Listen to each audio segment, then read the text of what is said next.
आदि में परमेश्वर ने जब आकाश और पृथ्वी को बनाया, जब उसने प्रत्येक छोटे और बड़े समुद्र में रहने वाले जंतु को और हर एक पक्षी, पशु, रेंगने वाले जीव, हर घरेलू और जंगली जानवरों को रचा, तब यीशु वहां पर थे।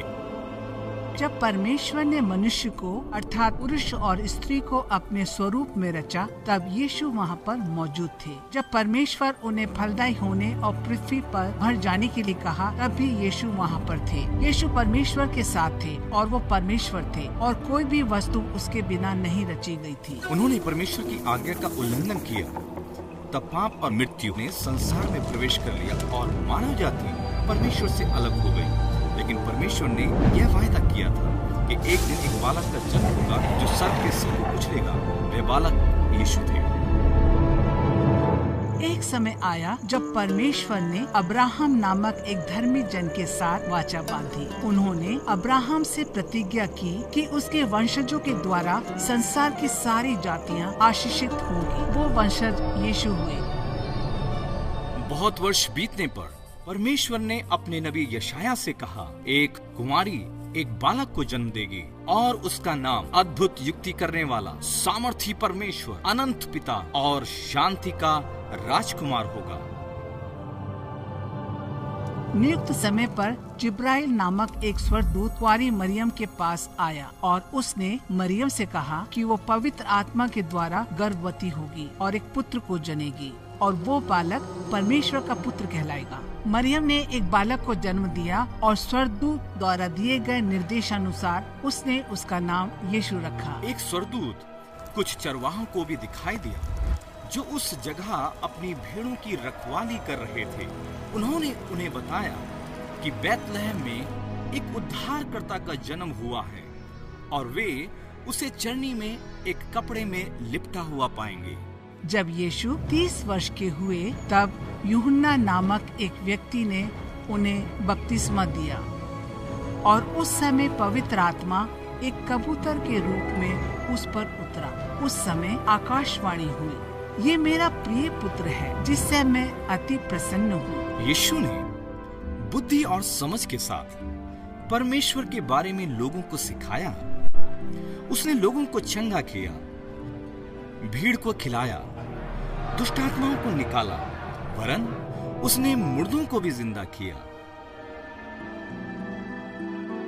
यीशु ने ये सारे काम प्रेम के साथ लोगों को अपने पिता, सारे जगत के सृष्टिकर्ता से जोड़ने के लिए किया।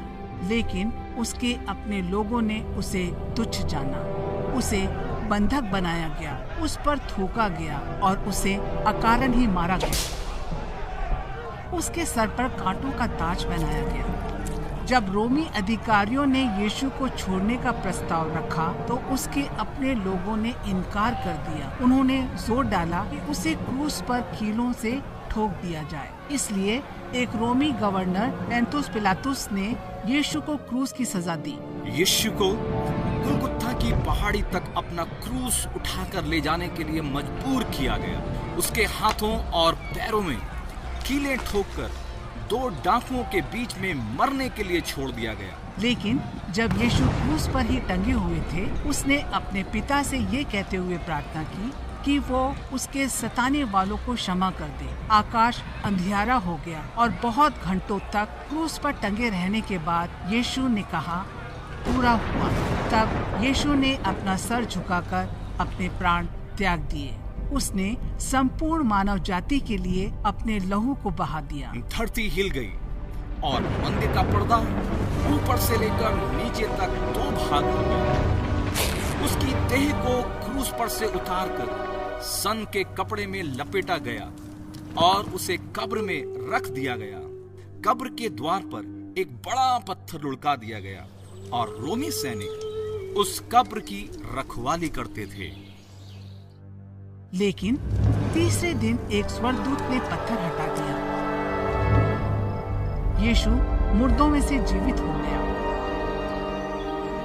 और 40 दिनों तक वो अपने चेलों और उस पर विश्वास करने वालों को दिखाई देता रहा। यीशु ने अपने चेलों को स्वर्ग के राज्य के बारे में सिखाया और उनसे निडर रहने वरन सारी जाति के लोगों को गवाही देने के लिए कहा कि उन्होंने क्या देखा और क्या सुना है। यीशु ने कहा, जो कोई उस पर विश्वास करता और उसका नाम लेता है वह उद्धार पाएगा और परमेश्वर का पुत्र कहलाएगा। उसके बाद यीशु अपने पिता के पास स्वर्ग में वापस चले गए।